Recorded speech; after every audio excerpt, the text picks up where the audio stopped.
Welcome back to my channel. I'm Deborah Pettit, and today I thought it would be fun to do 7 editing tips that any writer can use.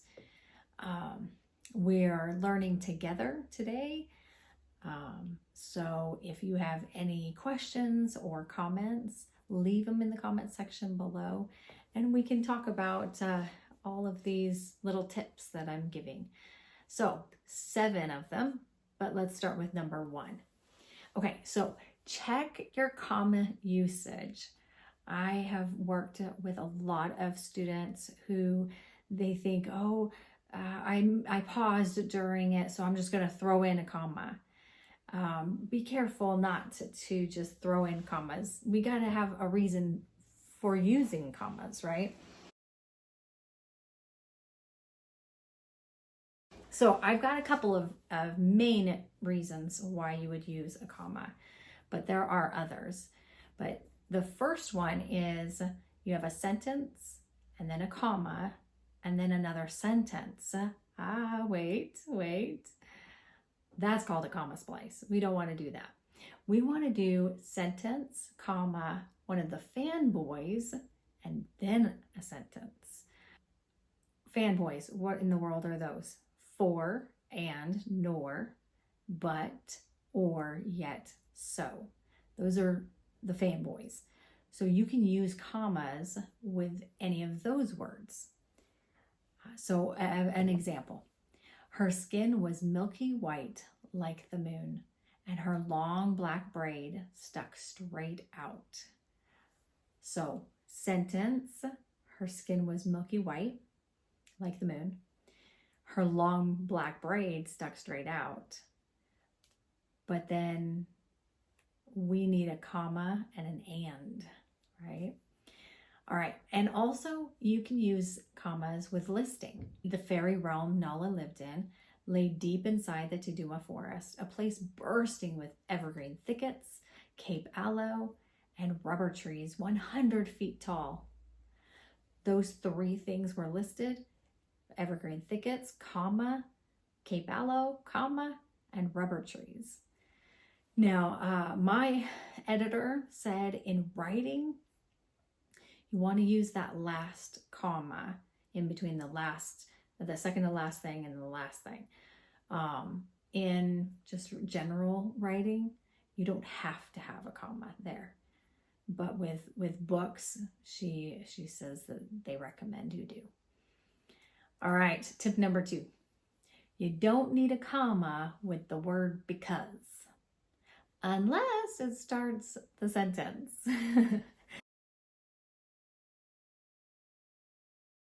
So you don't need a comma in this. They, the arrows, they never missed because she was a seasoned warrior. Okay, so because is in the middle of a sentence, you don't need a comma. But if you start a sentence, because she was so small, the fairy zipped around him. So if you start a sentence with the word because, then you do want a comma. Because she was so small, comma, the fairy zipped around him.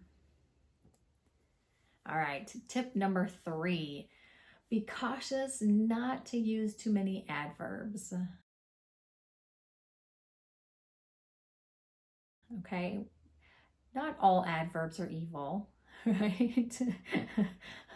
But I have to say, for me, I'll be typing out my rough draft and I'll throw in the word very or quickly or something like that. And then I stop myself. I go, why am I using that? Oh, because it's easier to say she ran quickly instead of something a little bit more, with pizzazz, right? She sprinted, and I think it's because we're just typing it out, or we've got this whole story in our head. We got to get it on paper, and it's really hard to think of those fancier words when we've got this whole story in our head. It's okay during rough draft to just say she walked quickly or whatever. She was very cute. But then once you get your rough draft out, go back and think, okay, I've got the word very in here. Why? Was it something that I was lacking? Was it that I was just being lazy? Maybe I was, focused on this part, but not that. And so maybe I do need to focus on this part and get that built up a little bit better. You know, for me, I notice certain words pop up a lot. So those are the ones that I want to change, because you don't want every other sentence to have very in it, right? So I have an example from my writing, from my book. They danced around each other, but they couldn't see very well in the dark. Or I could replace it with, they danced around each other, but their eyes weren't adjusted to the dark. Could. Now we're opening a can of worms with the word weren't, a little bit more passive, but we don't have to go there. If you don't have very many weren'ts, leave it. So yes, and if you only have like one very in your writing, then just leave it. All right, number 4. Use a colon after a complete sentence and before a list. A lot of people I've been noticing, they're like into colons all of a sudden, and they're like colons everywhere. Be careful to use them correctly. The tiny winged creatures contained every type of butterfly. That's a full sentence. You can put a colon under it or next to it. And then after it, you can have this list: peacock pansy, crimson rose, blue morpho, zebra swallowtail, and so many more. Tip number 5, use semicolons in between 2 complete sentences that are related.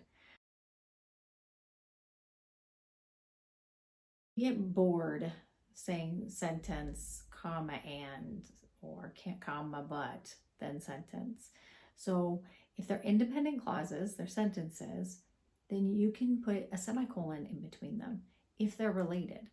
So for example, Emma swallowed a gasp, semicolon. She and her sister whisked away to warn the others. That's it. Pretty easy. Tip number 6, 1 main idea per sentence.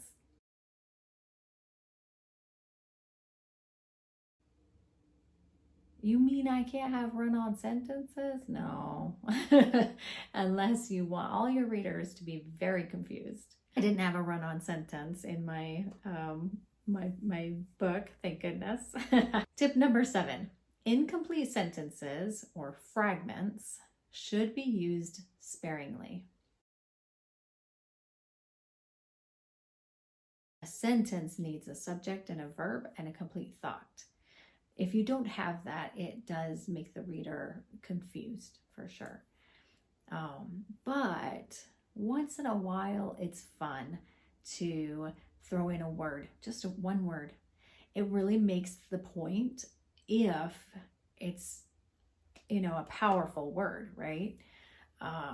So in my new little story I have made for only my newsletter subscribers, it's a side story, and I'm really excited about it. It's the best writing that I've done yet, and it's coming out in December. So what I'm planning on doing is a serial where I have 4 parts to the story, and I'm going to send out each part individually. So if you are not subscribed to my newsletter, go to deborahpettit.com, subscribe, and then you will get the story. I am so excited. It shares a lot of secrets, a lot of mysteries. I'm going to read a little snippet from it and prove what I'm talking about with these fragments. She opened the door and stepped inside. Darkness.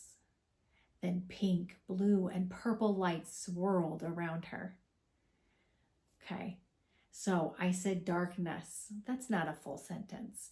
But what's really neat about darkness is it makes a point. Everything is black around her. And maybe the reader even thinks, oh, how scary. Oh, just to be in complete darkness, right? So you can use fragments, but just use them sparingly. That's it. Those are my tips.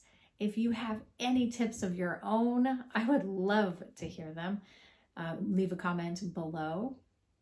If you have any questions about these tips, comment below as well, and I will get back to you.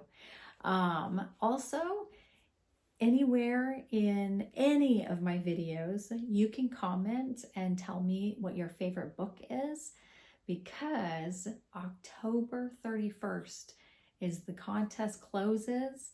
I'm going to pick a winner for a journal, pen, and some stickers. See you next week. Bye.